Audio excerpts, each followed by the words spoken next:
Number are we on?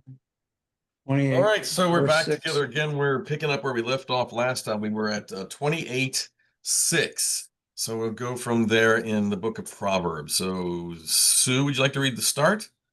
Okay, Go to 6 to 12, I think. all right. Better a poor man who walks in his integrity than he who is crooked in his ways and rich. He who keeps the law is a wise son, but the glutton's companion disgraces his father. He who increases his wealth by interest and overcharge gathers it for him who is kind to the poor. When one turns away his ear from hearing the law, even his prayer is an abomination. He who seduces the upright into an evil way will himself fall into his own pit, and blameless men will gain prosperity. The rich man is wise in his own eyes, but a poor man who is intelligent sees through him. When the just are triumphant, there is great jubilation. But when the wicked gain preeminence, people hide. Yep. Had to turn my page. It's all good stuff. Yeah, I figured you were doing that. I was like, you couldn't possibly be stumbling over those words. We have we've got these couplets that we've had before. The rich this, the poor that, the rich this, the righteous this, the unrighteous that, the wicked this, the righteous the other. So one back and forth. He who leads the upright along an evil path will fall into his own trap, but the blameless will receive a good inheritance. So that is not talking about this world necessarily, right? We're not saying that we're talking about the wicked and the worldly people think that this is the end all be all. So they may stay rich and wicked for their entire life until they die. But the pit that they're lining is with their sin and their behavior. That's what they're going to get in when this is all over. So this is all of these passages lean on vengeance is mine, saith the Lord. And it goes back to we know how horrible they are, but we can't do anything about it, nor are we supposed to. God will take care of that in the end. And when we're free, when we're set free from our own feeling of vengeance, we're really set free. Vengeance will take anybody down. It's a consuming fire. It preoccupies the heart and mind and distorts the eyes, which is terrible. So if anybody is struggling with that, help them, give them Proverbs. Let them know that they need to, God will take care of it. It's all up to God anyway. Let's see. I like the rich man, poor man thing in 11. The rich man may be wise in his own eyes, but a poor man who has discernment sees right through him. So the poor man with wisdom and the rich man with none.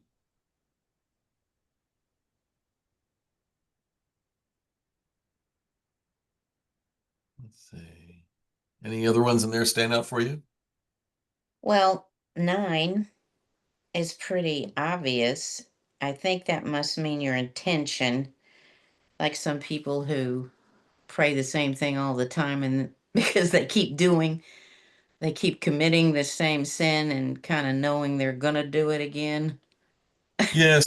Well, a lot of times people, I've said before, I've been with people so many times who are praying for the wrong thing. I've told you the story about the lady in the hospital. You may remember that.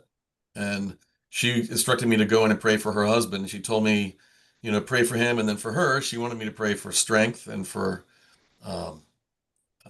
the ability to persevere and to handle what's coming and all these things. And she was instructing me how to do this, right? Because her husband was dying and do you remember this story at all?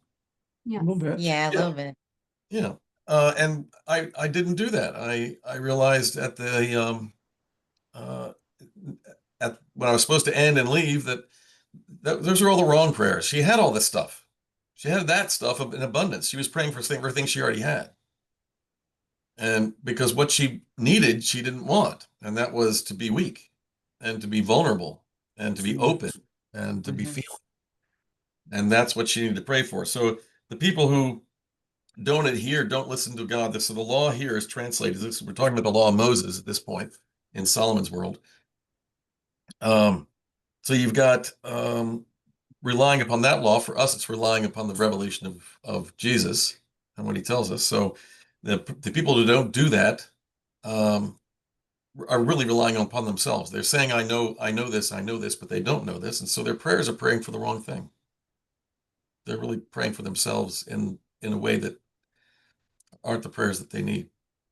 But also it could pertain to if someone does not follow the law, follow what God, what God is laying out for us to do in our actions, then praying for, praying for something that we want or whatever it's not really where our heart is, because if we really love God, we will have adherence to the law. So if you're not living that life, then a Yeah. prayer may not, God may be like, and no. Yes, I agree with that. I think that's exactly it. All right, who wants to keep going? 13 through 19. I'll go. Okay. He who conceals his sins does not prosper, but whoever confesses and renounces them finds mercy. Blessed is the man who always fears the Lord, but he who hardens his heart falls into trouble. Like a roaring lion or a charging bear is a wicked man ruling over a helpless people. A tyrannical ruler lacks judgment, but he who hates ill-gotten gain will enjoy a long life. A man tormented by the guilt of murder will be a fugitive till death. Let no one support him. He whose walk is blameless is kept safe, but he whose ways are perverse will suddenly fall. You said 18? And 19. 19. He who works his land will have abundant food, but the one who chases fantasies will have his fill of poverty. Okay, anything stand out? For 18, mine is very similar, but with one little difference. Yeah. He who walks uprightly is safe, but he whose ways are crooked falls into the pit, Hmm. which to me would be hell. Yeah. Yeah, You have yours is a clearer imagery in yours. yeah. I'm I found, just suddenly destroyed. oh, wow. Hmm. Yours is violent. I It found kind of is. I found 17 to be an anomalous one. If you think about all of these are couplets and 17 is not. Mm, It's just Yeah. stuck in the middle there. And it's more of um, a pronouncement about how to deal with the violation, the crime. And it's just doesn't say anything about uh, right and wrong or wicked and righteous. but It's just people who murder, this is what you do. That's about it.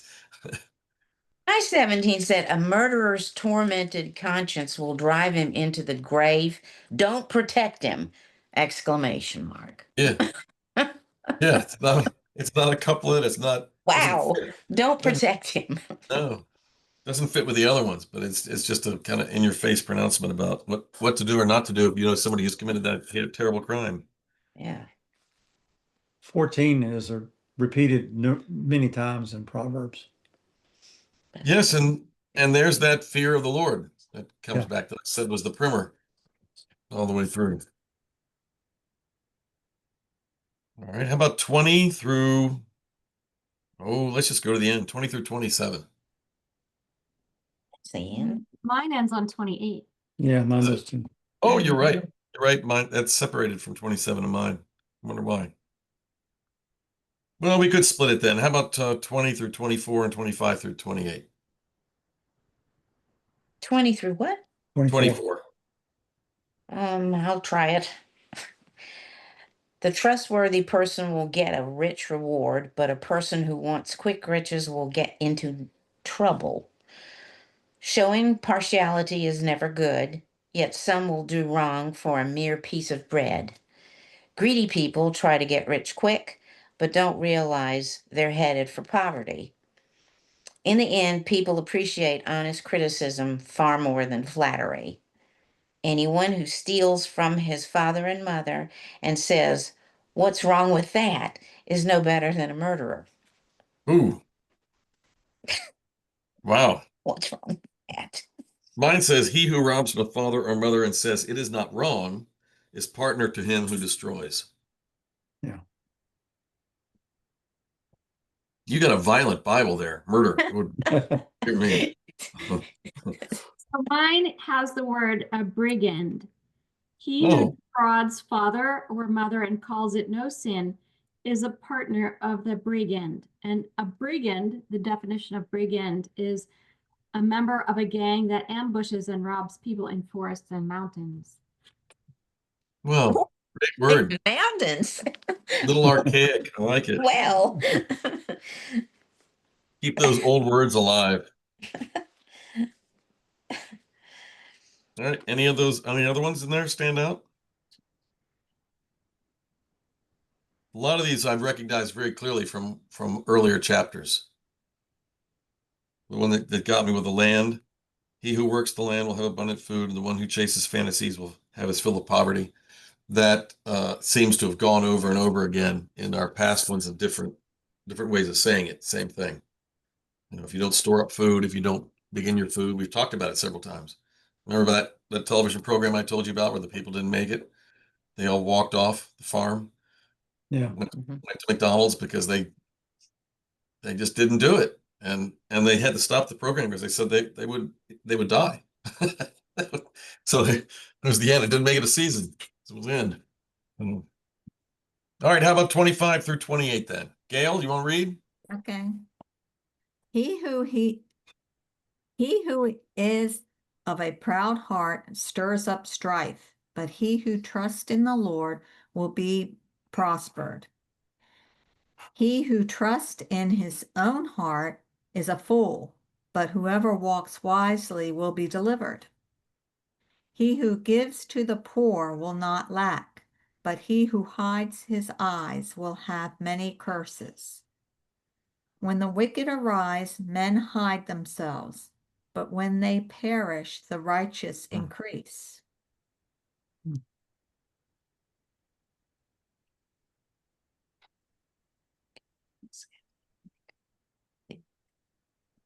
And mine's got, when the wicked rise to power, people go into hiding, but when the wicked perish, the righteous thrive. we can take charge of people. And the wicked be disaster and godly flourish. Okay. There's lots of different ways to hide, Doesn't have to mean physical hiding. It could be just fear. Fear to speak up, fear to make a stand, fear to criticize. We're working around this in our own culture right now, aren't we? People are being made afraid to say that things are wrong, afraid to take a stand on topics for fear of what might happen. So it's a sad truth, one that's borne out in the time we're living right now in spades. He who gives to the poor will lack nothing, but he who closes his eyes to them receives many curses. When I think of phrases like that, he who gives to the poor lacks nothing, I think that Solomon's got to be talking specifically about a knowledge and relationship with God. The monastics, the monks talked about that over and over again in their studies. What they learned was, they didn't have much. They didn't have anything. They're bereft. They live in a little stone room, and they've got a bed made of slats, and they eat the same food every day, and they have the same work every day. But they write in their journals and in their books that they have everything. They feel like they've got everything. There's nothing that they lack, because where we associate discomfort with our physical bodies. I don't have this, and so I'm uncomfortable. But that's not what they're talking about. They're saying with what my physical body lacks is incidental to what my spiritual life knows is true. And that's much more powerful than the comforts that I have or don't have. I like the totality of that kind of phraseology. Lost Sharon again. Yeah, she'll be back. Phone ringing again. No, I think something was burning in the kitchen. I'm not Oh, sure. do not want that. All right, well, we're on to 29. So who would like to take the lead? Jay, you started off last time. I No, can I go. started. Huh? I started. Oh, you did? Oh, Okay. well, then once you start us off again, we'll go 1 through What'd I do with it? Oh, 1 through 7. Okay. Chapter 29. The man who remains stiff-necked and hates rebuke will be crushed suddenly beyond cure. When the just prevail, the people rejoice, but when the wicked rule, the people groan. He who loves wisdom makes his father glad, but he who consorts with harlots squanders his wealth. By justice, a king gives stability to the land, but he who imposes heavy taxes ruins it. The man who flatters his neighbor is spreading a net under his feet. The wicked man steps into a snare, but the just man runs on joyfully. The just man has a care for the rights of the poor. The wicked man has no such concern. And again, we have 7, which is giving kind of a repeat of 27 in the last chapter we just got done reading. The righteous giving to the poor versus the one not. Let's see. Anyone stand out for you guys? Well, 5 is also one of those things that doesn't sound like a couplet. The man who flatters his neighbor is spreading a net under his feet. Right. Yep. Not a couplet. Just a statement.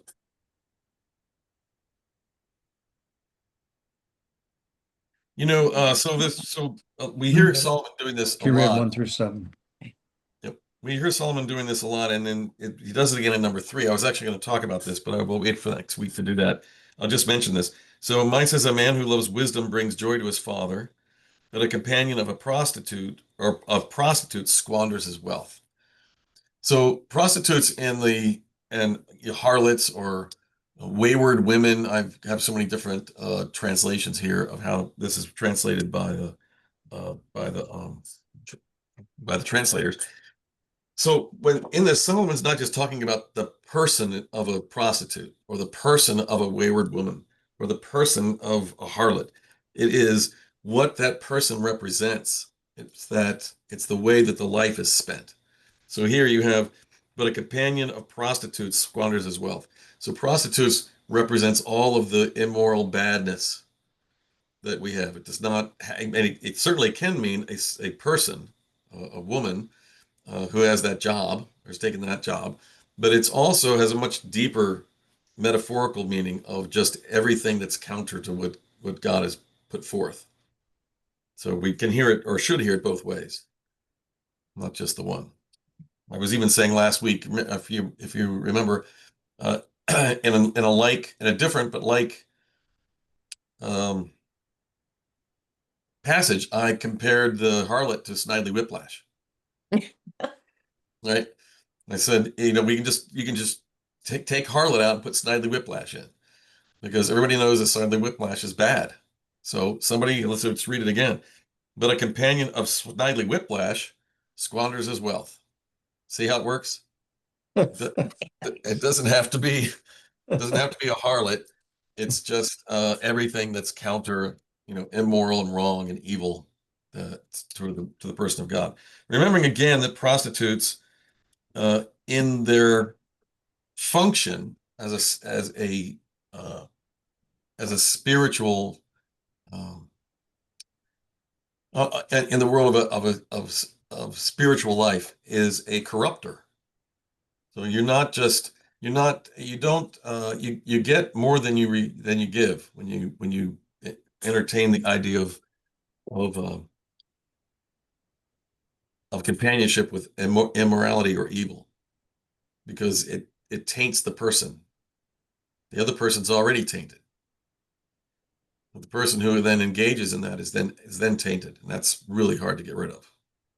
It follows you around for your whole life, unless you find forgiveness and relationship with Christ. Otherwise, it's what drives you and colors your world, and it helps design who you are as a person. It can really be bad. All right, 7. Let's go 8 to or rod of correction. 14. Jay, are you up? Yep. Okay. Mockers stir up a city, but wise men turn away anger. If a wise man goes to court with a fool, the fool rages and scoffs, and there is no peace. Bloodthirsty men hate a man of integrity and seek to kill the upright. A fool gives full vent to his anger, but a wise man keeps himself under control. If a ruler listens to lies, all his officials become wicked. The poor man and the oppressor have this in common. The Lord gives sight to the eyes of both. If a king judges the poor with fairness, his throne will always be secure. Yeah. All right. Which ones?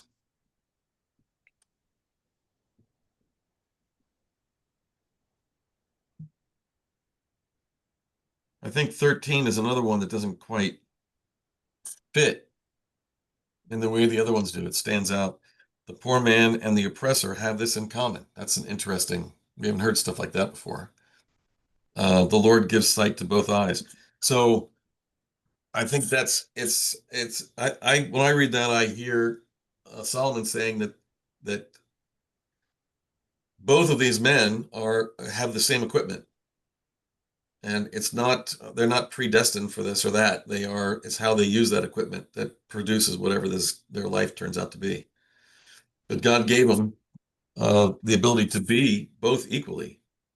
It's how they've chosen to live their life is what made them. Isn't there a verse somewhere that the Lord sends rain to the Yes. just and the unjust? Yep. Yep. And what do you do with it? That's the question. You hoard it up in your cistern so you can have pretty baths while the people down the road are dying of thirst, versus the guy who puts buckets everywhere and takes them around to the neighbors so they can have something to drink. Yeah. If a ruler listens to lies, all his officials become wicked. So it can go two ways. It can be he listens to lies from the person who's lying to him, or he listens to lies that he produces within himself. The narcissist produces a lying world, a lying worldview. Everything that the narcissist sees is a lie because everything the narcissist sees is dependent upon the self and judged by the self. So if you are a toady to that person, then you're going to become wicked because you're going to be complicit.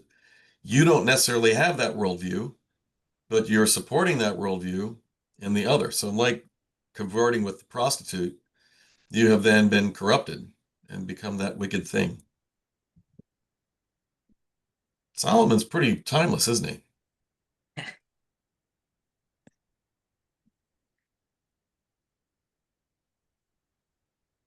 All right, who's up? Is it Gail? Are you next? I can be. How about 15 to 20? Okay. The rod and the reproof give wisdom, but the child left to himself brings shame to his mother. When the wicked are multiplied, transgression increases, but the righteous will see their fall. Correct your son, and he will give you rest. Yes, he will give delight to your soul. When there is no revelation, the people cast off restraint. But happy is he who keeps the law. The servant will not be corrected by mere words, for though he understands, he will not respond. Do you see a man hasty in his words? There is more hope for a fool than for him.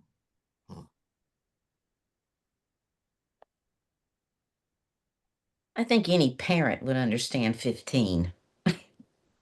Yes, absolutely. And If you 15 don't is discipline children, they will naturally go wild sometimes. And mine says to discipline a child produces wisdom, but a mother is disgraced by an undisciplined child because they're going to behave very badly. right, right. Yep. So 15 and 17 seem to be connected really, Mm-hmm. really tightly. And this, um, the rod of, so the rod of correction is any type of teaching. It doesn't have to be punishment. It can be anything. In fact, isn't that's by definition the responsibility of the parent to teach and teach and teach and teach so that Mm-hmm. this type of thing can be learned. So two of the verses stood out to me. One is 18, Mhm. and mine says, without prophecy, the people become demoralized, but happy is he who keeps the law.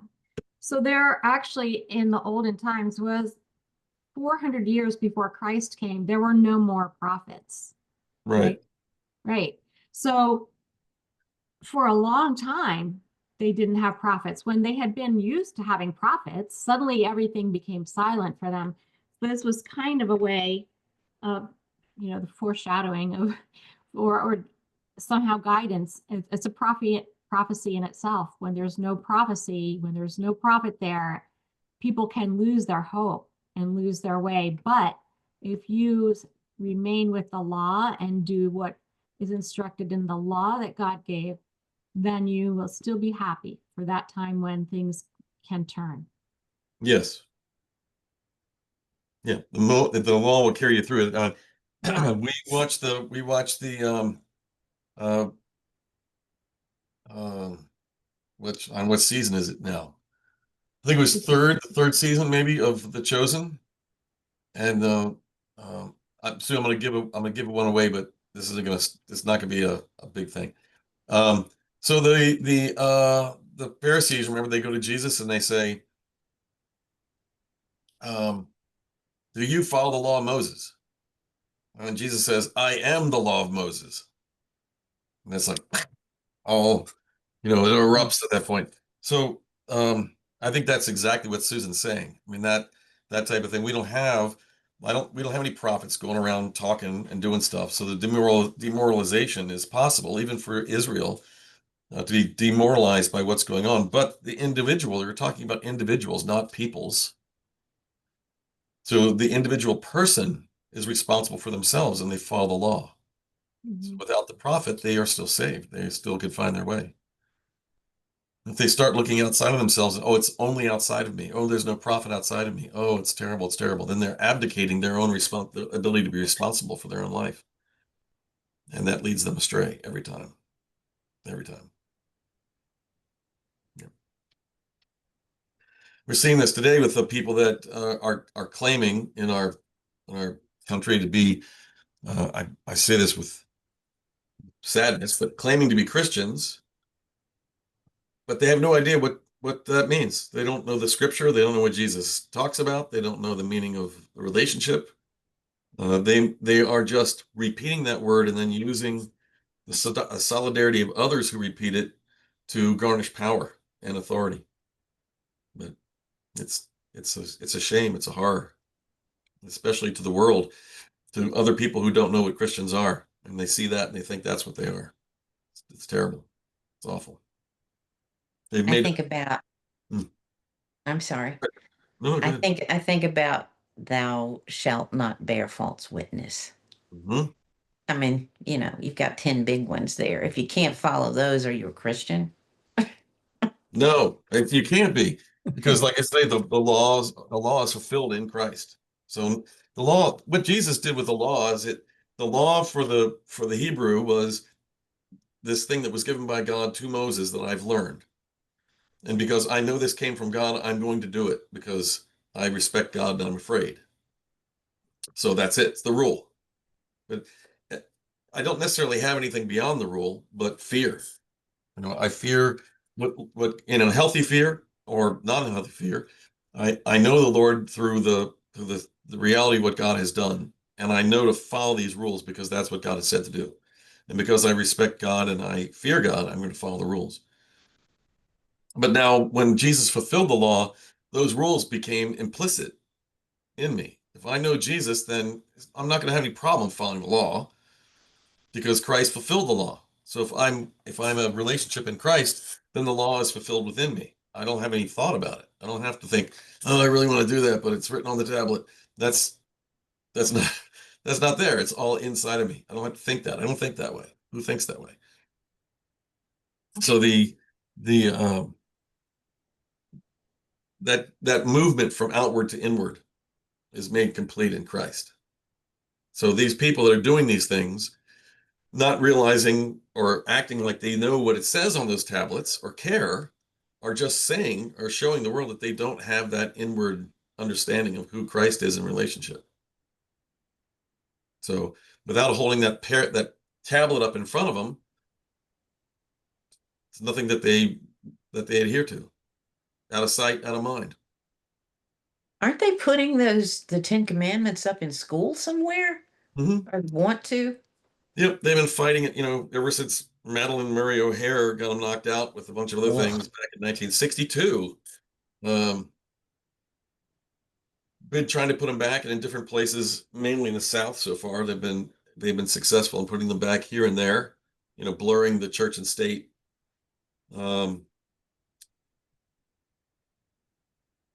Foundation of our so the foundation of the United States is based on the vision of faithful men and women who believed that they could build a nation and a place and a people that lived through the implicit understanding of morality and love and generosity and peace and care, all virtues of God, all virtues of our faith. But did that by saying, but we don't have to force anybody to be like us in order to share that with them and have them share it with us. So one of the greatest gifts that we were given by the founders was they believed that by showing and living out Christian charity and love, the people who have perhaps other faiths would come to know or maybe embrace Christianity because of the witness of you know scandalous giving of love and peace and brotherhood and respect and dignity. So they're saying, I didn't have that before, but I have that here. I'm going to be more like this here. That was the goal. And that's been true for a long time until we've lost track of it. And then when we lose track of it, instead of honoring the person who's unlike us and showing how wonderful it could be to embrace this faith or embrace this way of life, we persecute them and do terrible things to them because they're not like us. But our Christ called us not to kill the people who are not like us. He called us to help the people who are not like us understand what it would be like to be like us. And so the people that are doing that are not following any kind of Christian doctrine or witness at all. None. It's just it boggles my mind. It just is that they can even say it. But you see, you say a lot of things. I have a personal friend who's not a Christian at all, but he has joined a church and he speaks like a Christian, but he has absolutely no idea of anything. None, nothing. And so might imagine what his views are in the world today. It's just a group. It's a thing he's joined. That's about it. Yeah, terrible. It's awful. But we find it right here, right in Solomon, right in the scripture, over and over again. All right, any other in that group? Then why don't we hit the ground running with 21 through 27? Who's left? That'll be Sharon. Okay. A servant pampered from childhood will become a rebel. An angry person starts fights. A hot-tempered person commits all kinds of sin. Pride ends in humiliation, while humility brings honor. If you assist a thief, you only hurt yourself. You are sworn to tell the truth, but you dare not testify. Fearing people is a dangerous trap, but trusting the Lord means safety. Many seek the ruler's favor, but justice comes from the Lord. The righteous despise the unjust, the wicked despise the godly. Yeah. Mm. Yeah. Let's see.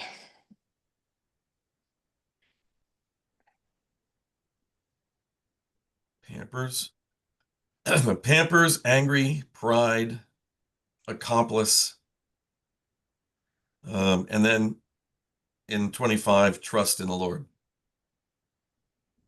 Mhm. So all of these things that come before it that we are so good at doing are all of us, all about us, not about the Lord. But whoever. It is from the Lord that man gets justice. Yes. Yes. Does 25 mean fearing? It says fearing people is a dangerous trap, but trusting the Lord means safety. If you're trying to please other people, it's a dangerous trap if you're doing what's not godly. Yeah.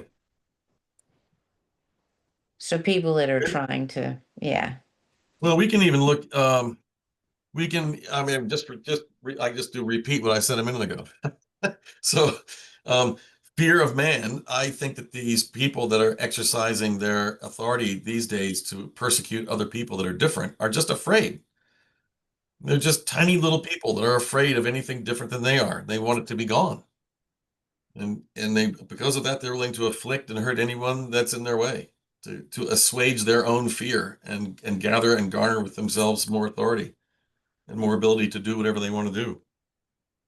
But whoever trusts in the Lord is kept safe. I find somebody who's different from me, I'm not afraid of them. I'm not at all. I'd rather embrace them. I'd rather find out about them and learn about them and maybe find some incredibly cool stuff about them. I mean, I've been around the world, different places that I've found, everybody, people different in different races and different cultures, different places to be wonderful, just wonderful. Mm. Just because they're not like me, I'm not afraid. I'm intrigued. This other thing, turn that around backwards, and it becomes a horror.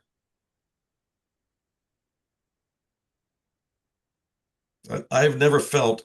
I'm not saying that. I have noticeably felt close to God when I have been with other people that are completely different than me and more open to a sense of God's presence when I've been in that situation. So I think that's what God wants us to do. I think that's our call. This other side of it is exactly what it says. The fear of man will prove to be a snare. Well, it'll corrupt everything. Instead of trusting in God and being able to live with somebody, I trust in myself and I want to destroy them. Yeah. And then the plain statement, the righteous detest the dishonest and the wicked detest the upright. Whenever I hear statements like that, I think of the Psalms.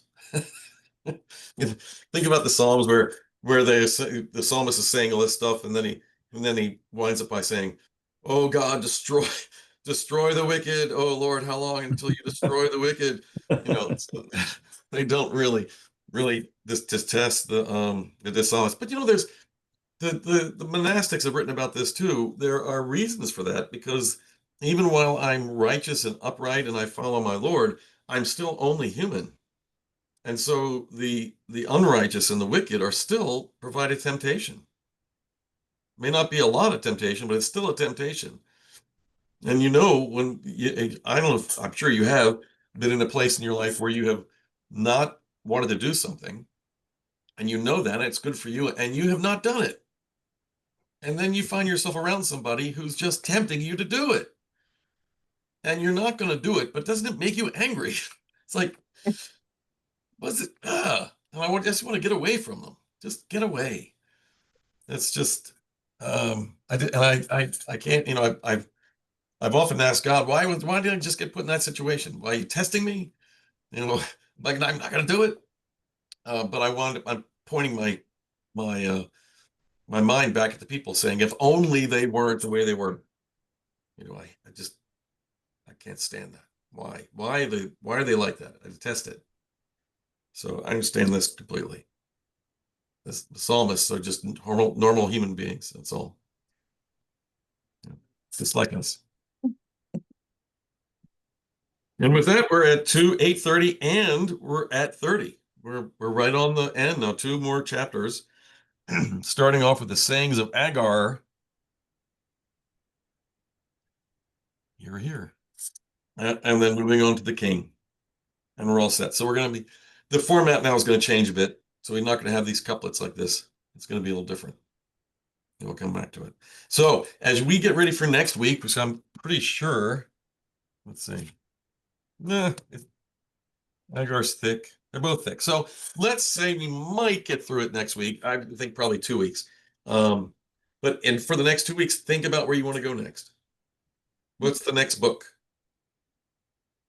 And remember, it's an open floor. So whatever you can think about, we can do. And You we've don't done want to know lots. until then. You don't want to know until 2 weeks. Wait, let me think. Hold on. Wait, is it Romans? Did you know that? Yeah, Wow. well, I just depend upon the Lord and Karnak. Harnack. Yes, it's Harnack. Yes, Romans is certainly in the running. We did Romans, oh gosh, I don't know how many years ago. So that means it's certainly time to do it again. We can certainly do that if everybody wanted to do Romans. Romans is wonderfully thick book, long book, thick, but it has everything in it. Talking about, remember, Romans is the only book that Paul wrote that's not a proper letter. Romans is a theological treatise that he wrote to introduce himself to the church in Rome, which he didn't plant, because they were worried that he was still, Saul, that he was a wolf in sheep's clothing. He was going to come there and find them out and destroy the church. So he was writing this to them to show them that that's not who he is. So it is chocked full with a very, very deep and intense theological insights, which are absolutely wonderful. So yes, we can do that. Absolutely. We did the little. Well, unless somebody objects. I mean, we don't know Carolee and Steve feel about that. Let's see what you all think about it, what you want. And we can come back if you come back next week and you want to do the Book of Ruth, we'll just put that in the hopper and we'll figure out what we're going to do. Right? That's a beautiful book. It really is a beautiful book. Everybody has a chance. We'll see where we're going to go. All right, guys. Thanks so much. I loved it. We finished Solomon. So Solomon's all done. So, hoot. Get that done. We'll come back to finish up Proverbs. I think maybe 2 weeks. I think we really turbo week at 1, but I think it's 2. They're pretty thick. Those 2 books, their chapters are pretty thick. Okay. All right. It's God bless 7, you all. right? 7. 7 It'll be o'clock. 7 o'clock both days, Wednesday Yes, and both days. Yep, and that'll be in Creator Calling as well, and I'll send out the emails with the link and with the time on it for sure. Okay. Okay. Yep. Great being with you. Best night of the week. Yep. See you next time. Bye. Good night. Still Bye. recording.